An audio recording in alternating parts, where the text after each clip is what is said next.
Hey guys, what's up? It's Anushka. Welcome back to my channel. Thank you so much for clicking on today's video. So first, Happy New Year. Hope you all have a wonderful 2022. But it's been a while since I posted a video, but we are back today with sort of a businessy kind of thing. So this is how to start a baking business from your home if you're a full-time student or a teen baker, or just if you're trying to start a business from your home. So this is just all my tips on how to have a successful baking business. I hope you guys enjoy the video. Don't forget to like, comment, and subscribe. Follow on all the social media channels, link in the description. And yeah, let's just get into the video. I will be referring to some notes here so that I don't go off track as I normally do.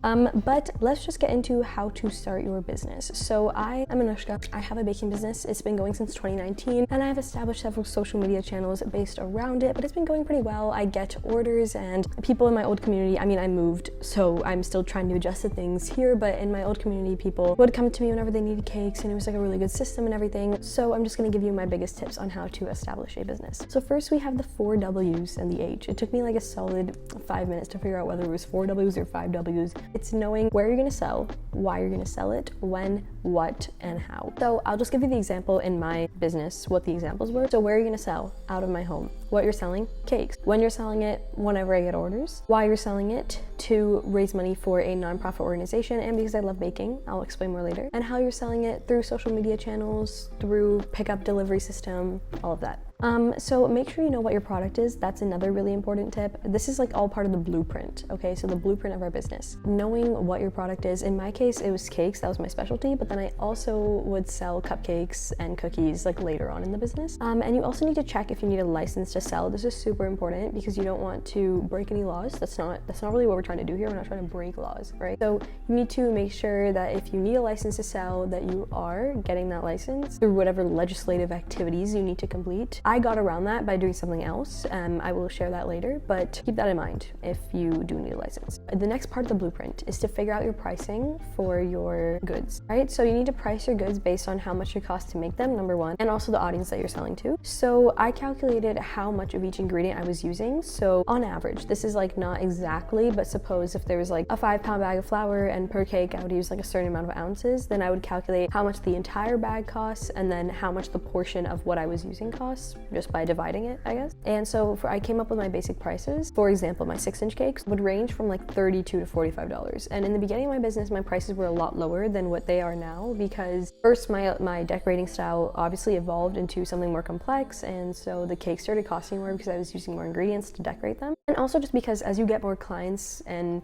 more customers, you can kind of start to raise your prices accordingly. But when I first started my business, obviously I didn't have like any clients really, so my prices were really low to kind of attract people to come. But then I started developing a more loyal client base, and people were also telling me like, you can raise your prices because we support your business because you support an organization, a nonprofit organization. So because of that, I was able to raise my prices. So you need to keep the profit margin in mind. You know, don't price your cakes the amount it costs to make them because that's obviously you're just going to lose money and you're not going to make any profit. So you have to adjust the profit margin, obviously based on how much you want to make, but how much do you think people are going to be willing to pay? And so for my business, again, the profits were donated to Operation Smile. So my business really, it wasn't for me to make money. That's not what the point of it was. It was really for me to be able to bake more because I love baking, but it's also for me to support this organization that I've been part of for a long time. So the link is in the description for the organization in case you want to check it out. If you want to donate as well. They help provide surgeries to patients with cleft lips or cleft palate. It's an amazing organization and I really recommend joining it, being a part of it if you are looking for a worthy cause to donate your time to. But that's why I didn't need a license to sell because technically I wasn't like making money off of these goods. So the next step is building the business. So this is figuring out your advertising. So you need to find several methods of advertising based on your target audience or who you're advertising to. So my target audience was the people in my community, right? So if you're selling to teens or like a younger audience, you might want to try using Instagram, TikTok, social media channels like that. So I built my brand on TikTok, YouTube, and Instagram. Those are my 3 main channels. But then I also utilized Facebook and WhatsApp to reach out to like the parents and, you know, like an older client base. Try to get your family members to also advertise your business is a super important family friend. So my mom posted a lot on like those Facebook mom group chats or like community group chats or whatever. And that really helped, because then people knew of me and like they were like, oh, we need a cake, let's order from this person. And you know, a lot of times in a community, people will try to support local businesses, or especially if you're donating your profits to an organization, that definitely helps to boost the business. So another thing is you need to try to give away free goods in the beginning. So this helps people gain awareness of your company, number one, but also it helps them keep you in mind for future orders. So if you're giving away, suppose you go to like an event or like a birthday party or something and you offer to make the cupcakes or like the cake for free, then people at the party will be like, oh, like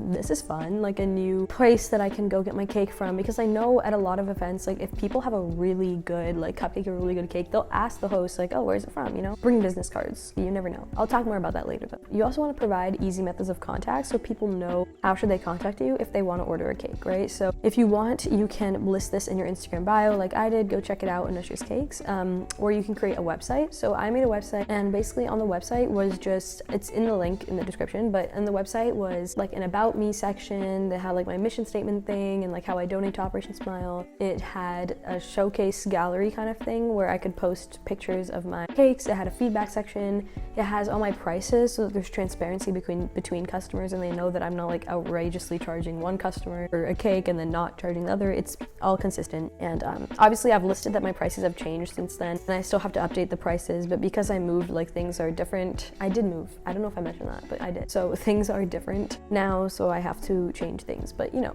So create a website, create something so that people know how to order from you, you know, provide a number, email, whatever you want. So next is, again, in building the business, we have branding. So this is like really important. This section is very important. It's also my favorite because I love this kind of stuff. But you have to create a logo for yourself, business cards, email ID, phone number to use, like all of that stuff, because you're basically just trying to create a brand for yourself, essentially. My favorite word, if you ask like anyone I know, they will tell you that I love the word vibe. Like I use it too much.